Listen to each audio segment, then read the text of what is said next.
Muy buenas tardes. Gracias por estar con nosotros una vez más en esta programación en español del Canal 17. Como de costumbre, tratamos de abordar un tema que sea de interés para todos y en el cual podamos aprender o por lo menos tener una visión más apropiada de la situación en la cual vivimos o de lo que acontece en el mundo. Hoy hemos invitado a un viejo amigo, pero también un profundo conocedor de la economía, Gerardo Martínez Solana, economista, politólogo, ex funcionario de Naciones Unidas. Con Gerardo Martínez Solana vamos a tratar la situación económica de Estados Unidos. Él nos va a ofrecer las perspectivas y nos va a acercar a la realidad económica de esta gran nación, la más importante del mundo y que nos ha acogido a todos nosotros. Así que gracias una vez más y gracias a ti, Gerardo, por estar acá. Me complace mucho, Pedro, poder estar aquí en tu programa y, si es posible, esclarecer algunas de las dudas que puedan tener los televidentes sobre todas estas cosas que están sucediendo y que pueden suceder. Si me das una oportunidad hacia el final del programa, también tengo una serie de 10 predicciones que pueden ser interesantes escucharlas, que los televidentes las escuchen. Bueno, vamos, si tenemos tiempo, vamos a escuchar las predicciones. ¿Cómo no? Pero en primer lugar, Gerardo, estamos viendo que la bolsa de valores está subiendo, el desempleo ha bajado unas décimas, el pasado viernes estaba en 9.7, había estado por encima de 10. ¿Está mejorando la economía del país o esto es una situación artificial que no se refleja en la economía real? Es una situación artificial. ¿Por qué? Es una situación artificial porque en realidad no se está mejorando la estructura que le dé productividad, que le dé mayor presencia a nuestro país en los mercados extranjeros. Sigue habiendo un desbalance enorme en la cuestión del comercio, o sea, hay un déficit comercial enorme y sigue produciéndose ese déficit comercial. Hay también un déficit enorme y cada vez mayor de la deuda externa, de la deuda interna. Todo esto se está acumulando hasta niveles que probablemente resulten en otra etapa posterior. Aún peor que la actual. Por supuesto, hay dinero en la calle, hay mucho dinero circulante a través de todos estos programas de estímulo, pero estos programas de estímulo no resuelven a largo plazo, o sea, son más bien un paliativo a corto plazo. Y precisamente sobre eso que mencionas del desempleo, yo tengo aquí algunas cifras, y es que aunque se está hablando de un desempleo del 9,6%, creo que aproximadamente en estos momentos, el desempleo real está en estos momentos por encima del 16%. Porque ¿Por qué esa diferencia entre un desempleo real y un desempleo aproximado? En esa cifra no se están teniendo en cuenta a todos los que se han desanimado en la búsqueda de trabajo, o por lo tanto se han separado del mercado laboral, y además a los que han tenido que aceptar empleos temporales de pocos meses o de part-time, como le dicen aquí, de tiempo parcial, que en realidad no es un empleo completo. O sea, si hablamos de eso, estamos hablando de prácticamente el 17%. Yo calculo que esa cifra va a aumentar al 18%. O sea, la cifra del 9,6 incluso va a llegar al 11%. Y la cifra real al 18%. Pero entonces, ¿cuál es la medida que se puede tomar para evitar esta caída, según nos dices tú, vertical y aparentemente irremediable? Porque el gobierno, para la mayor parte de nosotros que no tenemos conocimientos de economía, ha tomado serias medidas para mejorar la economía. El presidente Obama se ha reunido con varias personas para elevar el nivel de empleo, pero según tu punto de vista, y tú eres economista, ninguno de estos pasos ha tenido resultados. Son resultados, pero ya te dije, a corto plazo. Son resultados porque es un dinero circulante. Y el dinero, cuando circula, tiene un multiplicador, o sea que efectivamente pasa a través de muchas manos y mucha gente se beneficia. Pero no es una cosa que corresponda a un programa que le dé estabilidad al país por varios años. Lo que le daría estabilidad al país, por ejemplo, imagínate nada más que los cientos de millones de dólares que han ido a parar a las grandes empresas y a los bancos, en lugar de eso hubiera ido a parar a la pequeña y mediana empresa. La empresa innovadora, la que está comenzando, la que está teniendo nuevas invenciones, la que está tratando nuevas tecnologías, toda esa pequeña y mediana empresa es la que hubiera necesitado. ¿Y por qué el presidente Obama no tomó esa medida de apoyar la mediana y pequeña empresa tomando como referencia de que él manifestó una preocupación muy fuerte sobre la situación social del país, el deseo de ayudar a los menos poderosos económicamente.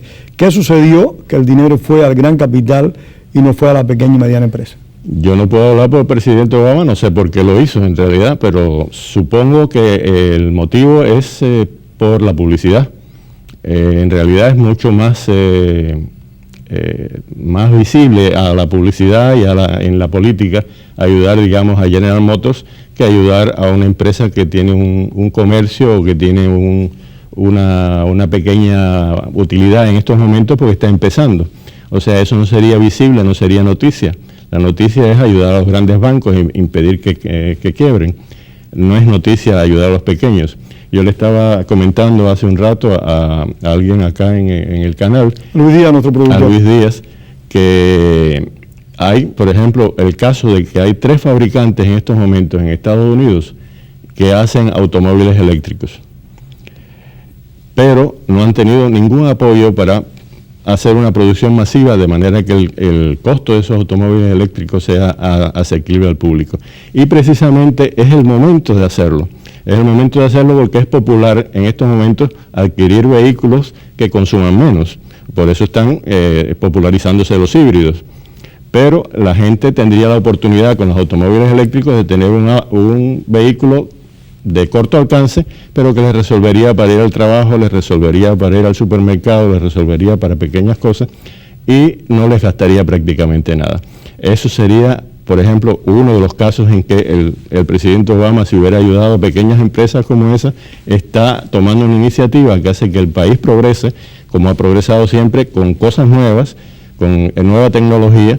Es lo que ha hecho a este país grande, siempre el estar en la vanguardia de todas estas cosas, ¿no? ¿En qué medida el poder adquisitivo del ciudadano común y corriente, de todos nosotros, se ha visto afectada por esta crisis económica? El poder adquisitivo, bueno, aquí tenemos un cuadro sobre el poder adquisitivo que yo creo que es interesante. Es el cuadro número 1, si se pudiera aparecer en pantalla. Muestra el consumo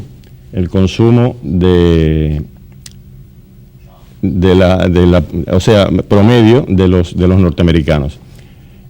Como ven, ha habido una caída. La parte gris en el cuadro es los periodos de recesión. El periodo de recesión posterior al gobierno de Clinton, al principio del gobierno de Bush, y el periodo de recesión actual.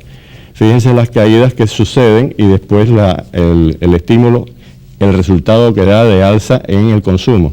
Pero este alza en el consumo no es el resultado de mayor ingreso o de mayor poder adquisitivo. Es el resultado de estímulo, o sea, quiere decir que es dinero que se ha lanzado a la calle. Por ejemplo, en este caso, la mayoría de los que han aumentado el consumo ha sido por compras, primeros compradores de casas o primeros compradores de automóviles que han recibido un estímulo. Pero es que los bancos tampoco están dando crédito, según dicen las personas. Pero el gobierno está dando facilidades, está dando subsidios a los que compran un auto por primera vez, lo que le llaman el cash for clunkers, ¿no? Que se vendieron muchos carros por eso, y está brindándole también un subsidio impositivo, o sea, una rebaja de los impuestos a los que compran casa por primera vez. Realmente es interesante esto de la economía máxime para aquellas personas que, repito, sabemos muy poco, por no decir absolutamente nada, de la gestión económica. Nosotros vemos cómo el dólar se fortalece, pero de pronto se debilita. Nadie pudo imaginar que el euro iba a llegar a estar a $1.50 por un euro. En este momento está en 1.36 aproximadamente, 1.35. O sea, ¿por qué el gobierno de Estados Unidos ha permitido que el dólar se debilite más? ¿Eso no afecta a la economía nacional profundamente? Pero fíjate que son fluctuaciones. El dólar llegó a bajar hasta el punto de que era más de $1.50 por euro. Y ahora el euro es el que ha bajado con respecto al dólar. En realidad, el dólar tiene una enorme ventaja sobre las demás monedas. Y es porque la mayoría de las deudas externas, de la mayoría de los países que tienen deuda externa, que son prácticamente casi todos, son la deuda externa es en dólares. O sea, es la divisa por excelencia para tener deuda. Pero a la vez no es una amenaza. El día que esas personas quieran hacer esos dólares efectivos hace que quiebre Estados Unidos, ¿no? No es deuda. Lo que ellos deben es en dólares. No es lo que son acreedores de Estados Unidos. Pero los acreedores de Estados Unidos también tienen la creencia en dólares. Pero déjame desarrollar esta parte. Estados Unidos puede imprimir moneda para pagar su deuda. Otros países no pueden imprimir moneda para pagar su deuda porque tienen que pagar en dólares. Entonces ahí es donde está la gran ventaja de Estados Unidos. Estados Unidos, cuando imprime moneda, en realidad lo que está haciendo es no solamente billetes impresos, sino está haciendo una serie de otros elementos monetarios, como son los bonos del Tesoro, por ejemplo. Los bonos del Tesoro son deuda, pero se venden a terceros países y se venden a los nacionales. ¿Pero eso no ayuda a la inflación? No ayuda a la inflación en el momento de la venta, porque en realidad los que compran bonos del Tesoro están haciendo un ahorro. O sea, no están lanzando el dinero a la calle, están haciendo un ahorro. Lo que pasa es que el país tiene que tarde o temprano que pagar esa deuda, y la deuda está aumentando. El gráfico número 4, yo creo que es interesante verlo respecto a cómo ha aumentado el monto de la deuda, tanto... Ahí tienen el gráfico número 4 del cual nos hablaba Geraldo Martínez Solana. En rojo está lo que debe Estados Unidos como país, o sea, el public debt, y en negro es sumando esto a lo que debemos cada uno de nosotros como personas. Y la deuda personal y la nacional están casi parejas. Claro, o sea, la diferencia entre el rojo y el negro es lo que debemos nosotros. Del rojo para abajo es lo que debe el país. Entonces, fíjense la enorme alza que está teniendo lugar desde el año 2000 para acá. Y esa alza... Esa es responsabilidad del gobierno del presidente Bush y responsabilidad del gobierno del presidente Obama. Empezó con el presidente Bush y siguió con el presidente Obama, pero fíjate que antes del 2000, del 90 al 2000, también hubo una alza considerable. Solamente hubo un año donde esa alza bajó, que fue los últimos momentos del gobierno de Clinton, cuando hubo un superávit presupuestario. O sea que es el único momento que sucede. Pero lo que es verdaderamente mete miedo es el alza total que hay en estos momentos. Estamos hablando... ¿La deuda personal o nacional? La deuda, las dos. Pero las dos combinadas ya estamos hablando de 13 trillones de dólares. Trillones en el sentido americano. ¿A quién se le debe ese dinero para nuestros televidentes? ¿A quién se le debe?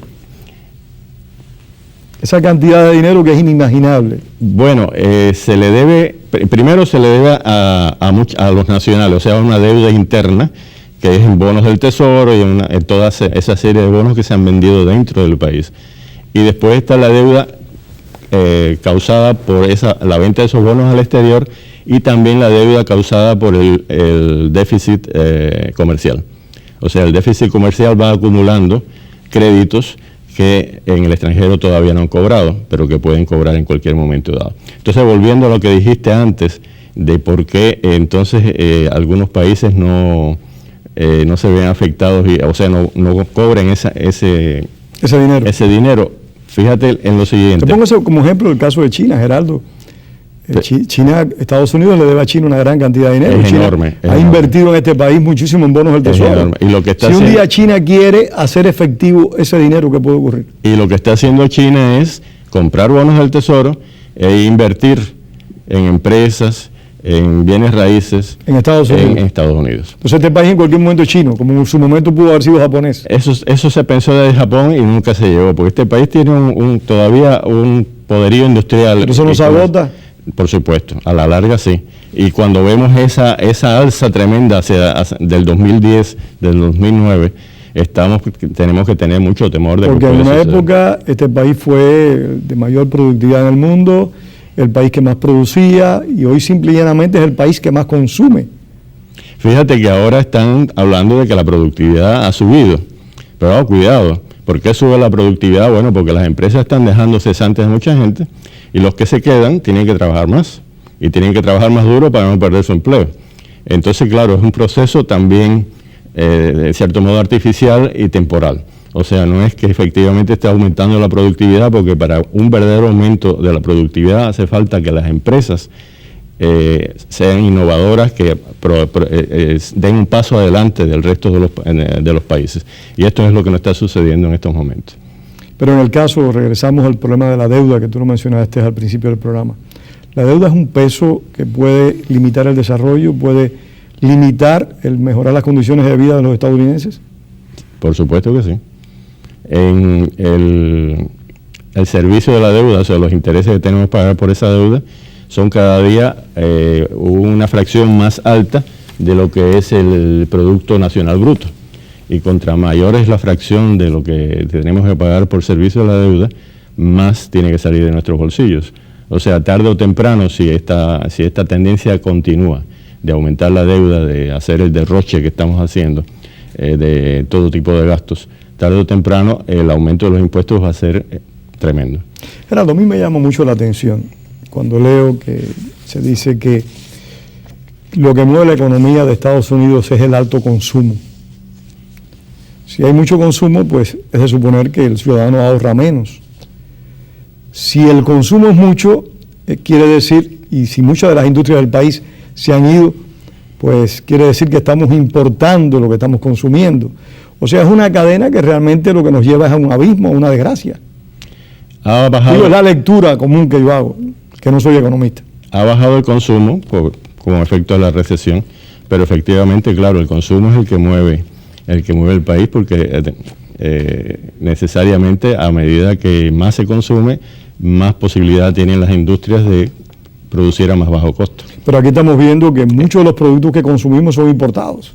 Claro, ese es el problema que hay, porque tenemos un nivel de vida demasiado alto, los costos de producción son demasiado altos porque los salarios son altos, y entonces no hay manera de competir con el exterior en ese sentido. Pero entonces lo que se está produciendo es lo que, si pueden poner el gráfico número 3, lo que se está produciendo es un aumento del ahorro. O sea, en estos momentos hay un aumento considerable. Ahí está el gráfico, perdona Gerardo, el gráfico del ahorro. Ajá. Pero la pregunta me parece válida es que si ese ahorro, en el cual estamos incurriendo como ciudadanos, a la vez no afecta el desarrollo económico del país. Pero fíjate que el ahorro del 99 al 2008, como se ve en el gráfico, se cayó. Fue bajando poco a poco. ¿Por qué? Porque estaba aumentando el consumo. O sea, fue el producto de ese globo, de ese globito de especulación que hubo durante todos estos años. Ahora, en medio de la recesión, claro, hay sus altibajos, pero el alza del ahorro evidentemente es muy grande, porque ha aumentado, fíjense, alrededor de 4 veces de lo que fue en el año 2008. El ahorro ha aumentado alrededor de 4 veces más. Entonces, ¿qué es lo mejor para la economía? ¿Que el ciudadano común ahorre o que gaste? Entonces, esto es bueno en el sentido para estabilizar, porque por supuesto tenemos que tener ahorros para que el país y para que las personas puedan tener un respaldo financiero necesario para casos de emergencia en general. Y el país lo mismo, el país tiene que ahorrar también para casos de emergencia. Los casos de emergencia pueden ser guerras, pueden ser catástrofes, pueden ser un montón de cosas. Y entonces, claro, en esos procesos, o catástrofes incluso financieras como la que ha ocurrido ahora, ¿no? El país no tenía ahorros suficientes para enfrentarlo. Al contrario, había un desbalance de gastos, y ese desbalance de gastos se ha empeorado con la política del actual gobierno. Estamos inmersos en 2 conflictos bélicos muy serios que han consumido una gran cantidad de riquezas. ¿En qué medida estas guerras han dislocado, han desestabilizado la economía nacional? Las guerras siempre son muy gastadoras y son improductivas. Es lo más improductivo que existe en una guerra. Sin embargo, se dice que Estados Unidos salió de la recesión de los años 30 gracias a la Segunda Guerra Mundial. Claro, porque dentro de lo que fue la Guerra Mundial, que Estados Unidos se convirtió en la primera potencia del mundo, en la única potencia del mundo en esos momentos, pues el desarrollo industrial que fue necesario en el esfuerzo de la guerra rindió sus frutos después de la guerra. Fíjate que hay una pequeña recesión al terminar la guerra. Sí, vienen los dorados años 50. Y después vienen los dorados años 50. ¿Por qué? Porque es una industria enérgica y una industria que prácticamente domina el mundo, porque el resto del mundo ha sido completamente arrasado por la guerra. No hay competidores verdaderos. Japón apenas empieza gracias a la ayuda de Estados Unidos. Alemania apenas empieza con el Plan Marshall. No fue capaz Estados Unidos de dar el Plan Marshall para reconstruir Europa por completo. Exactamente. Y claro, el plan Marshall fue muy bueno en el sentido de que siempre hacen falta mercados extranjeros. O sea, si tú no quieres países, que el resto de los países sean pobres y tú serías el rico, porque entonces ¿a quién le vendes? ¿No? Tú necesitas que los demás países también sean ricos. Lo que pasa es que eso se ha ido invirtiendo, y quiero que digas los pronósticos en breve porque el tiempo se agota. Eso se ha ido invirtiendo, nosotros nos hemos ido convirtiendo en compradores más que productores. Y eso a la larga me imagino que amenaza la economía en su totalidad. Y la única manera de solucionar eso es dejando que el dólar caiga de valor. Porque no vamos a reducir salarios. Eso crearía un caos no nacional. Sería ¿Y si el dólar pierde el valor, no deja de ser la moneda de cambio a nivel mundial? No, porque tendría que ser sería una pérdida gradual, o sea, programada. Y para eso tiene que mantenerse los intereses bajos. O sea, con los intereses bajos la moneda no es tan atractiva. Por eso, en cierto modo, la política que hay de intereses bajos en estos momentos es correcta. Eso sí es correcto, no solamente por la moneda, sino también porque está permitiendo que las personas tengan más capacidad de tomar prestado sin que les sea tan gravoso. Pero esos intereses bajos no podrían generar un mayor gasto y entonces ahí vendría la inflación. En una situación... Un equilibrio difícil, ¿verdad? En una situación, o sea, cuando salgamos de la recesión, los intereses tendrían que subir. Que eso fue lo que no hizo Greenspan. Greenspan mantuvo los intereses bajos, aún en un periodo de bonanza y de ampliación económica especulativa, pero ampliación económica al fin. Fue el momento en que había que haber frenado eso con intereses más altos y no lo hizo. Bueno, vayamos a las predicciones que se nos acaba el tiempo. Bueno, yo tengo 10 predicciones. En primer lugar, ya hablamos del desempleo. O sea, esa era la primera, que el desempleo va a aumentar. Va a aumentar porque no hay ayuda a las pequeñas y medianas empresas, que son la fuente de los empleos. Las grandes empresas sí tienen 10.000 empleados, pero 10.000 empleados no solucionan. Una gran empresa, si le das dinero, de 10.000 empleados va a aumentar a 10.100. Eso no resuelve el problema del país. Son las pequeñas y medianas empresas. O sea, va a aumentar al 11% y al 18% si contamos a todas las personas que ya no están buscando trabajo, pero están en malas situaciones. Ya se les agotó la esperanza. Exactamente. La segunda es que aumentará todavía más el nivel de ahorros del consumidor. Ese gráfico quiere decir que el consumo va a bajar y eso va a seguir afectando a la economía. Disminuirá el nivel de consumo y en parte eso va a causar que aumente el desempleo. O sea, que las dos cosas van en cierto modo. Pero también disminuye el nivel de endeudamiento nacional. Porque se comprarían menos cosas en el exterior. El nivel de endeudamiento también tiene mucho que ver con el presupuesto. O sea, si bajamos los gastos, el nivel de endeudamiento disminuye. El hecho del balance comercial negativo, ya acabamos de hablar de que a medida que baja el dólar vamos a vender más y eso puede ayudar a las cosas. Sí. Además, el resto de Europa, en otros países, el poder adquisitivo y los salarios están aumentando casi a los niveles de Estados Unidos y por lo tanto también los costos de producción se están nivelando en ese sentido. El tercero es que gran parte de estos ahorros se convertirán en deuda interna por un aumento de la compra de los bonos del Tesoro. O sea, estos ahorros la mayoría de la gente los invierte precisamente en bonos, que es lo que más paga en interés. El bono siempre paga más que un CD. Y hay muchos ciudadanos que tienen conocimiento de este mecanismo financiero, de comprar bonos del gobierno, etcétera. Hay mucha gente que conoce de eso. Yo creo que sí. O son un grupo privilegiado, una minoría con dinero, con riquezas, la que... No, yo creo que sí, porque la desregulación ha permitido que los bancos intervengan en este proceso. Y mucha gente va al banco a ver qué puede hacer con su dinero. Comprar un CD, meter el dinero en money market y el banco le va a decir compre bonos. Perdona que te presione, el cuarto. El cuarto es que aumentará considerablemente más la deuda externa por el enorme déficit del balance comercial, ya lo hablamos, y porque muchos países seguirán comprando bonos del Tesoro. O sea, que mientras que los bonos del Tesoro es bueno para el ahorro de acá, cuando se venden al extranjero, lo que hacen es producir más deuda. La quinta es que habrá más inversiones de China y Japón en Estados Unidos, hablamos sobre eso también. ¿Eso encierra un peligro a largo plazo? Aprovechando la recesión. Bueno, en cierto modo, a corto plazo es positivo, porque nivela el balance de pagos. Fíjate, el balance comercial es muy negativo, pero si ingresan capitales, pues el balance de pagos se nivela y entonces la situación del país no empeora. Pero tú estás mencionando a China y Japón. ¿Japón no está enfrentando también serios problemas económicos? Está en una recesión leve y larga, y es porque ellos siguieron una política demasiado conservadora en el momento en que tuvieron la crisis a finales de los 90. Y eso ha prolongado mucho la recesión. Y es lo que podría suceder aquí en Estados Unidos si seguimos por este camino también. El número 7, es que seguirá bajando también el promedio nacional de los precios de las propiedades. Yo creo que durante todo este año va a seguir bajando el promedio nacional. Digo nacional porque habrá ciertos mercados donde se vea un pequeño alza, y creo que uno de esos mercados precisamente es el nuestro, aquí de Miami.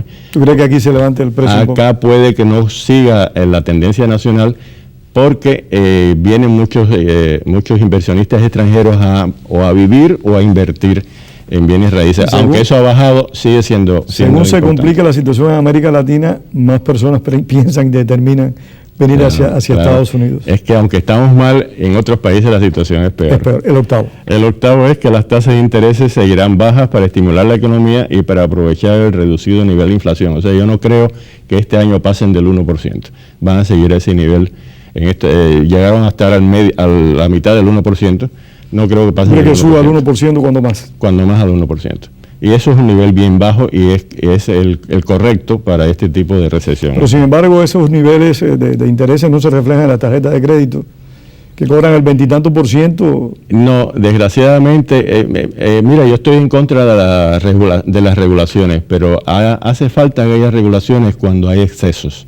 O sea, el papel del gobierno es controlar los excesos y defender al consumidor. Es abusivo lo de la tarjeta de crédito. Sí, muy abusivo. Y no defiende al consumidor, no hay una ley que defiende al consumidor. Han pasado una ley reciente que frena un poquito eso y que es buena, pero no es suficiente. Sigue con el otro que se acaba el tiempo. El noveno es que, en consecuencia de todo esto que hemos hablado, el crecimiento del Producto Interno Bruto va a ser prácticamente cero este año. No va a haber Producto Interno Bruto, crecimiento, quiero decir. ¿Y el décimo? Y el décimo es que es muy probable que aumenten los impuestos, desgraciadamente, debido al enorme déficit fiscal causado por el formidable. ¿Y eso no contrae más la economía todavía? Evidentemente contrae la economía, pero es que es inevitable. Es inevitable porque el gobierno tiene que buscar dinero. El gobierno tiene que buscar dinero, o si no, lo contrario, tendría que bajar tanto los gastos que producirían una recesión peor. Porque entonces sí quedaría mucha gente sin empleo, mucha más gente sin empleo. O sea que ellos están en esa disyuntiva. No pueden rebajar los gastos lo suficiente, pero entonces la única alternativa es subir los impuestos. Realmente es un tema interesante, abarcador, y esperamos tenerte acá en otra oportunidad. ¿Tú consideras entonces que este año no vamos a ver ni un cambio radical en la economía del ciudadano común y menos del Estado? Yo creo que este año vamos a seguir un proceso de estabilización, o sea, gradual de estabilización. No va a haber por supuesto, puede haber imprevistos, puede haber una guerra nueva, etcétera. O sea, si no hay imprevistos, no va a haber una catástrofe, vamos a decir. La catástrofe puede producirse a largo plazo si seguimos las políticas actuales de gastos. Hay que cambiar las políticas. Geraldo, muchísimas gracias. Encantado. Gracias, Geraldo Martínez. Gracias a ustedes por haber estado con nosotros. Esperamos haber contribuido un poquito a entender algo de la economía. Yo sigo, les soy honesto, menos confundido, pero todavía sigo sin entender muchas cosas. Tengan todos muy buenas tardes y gracias a Geraldo una vez más.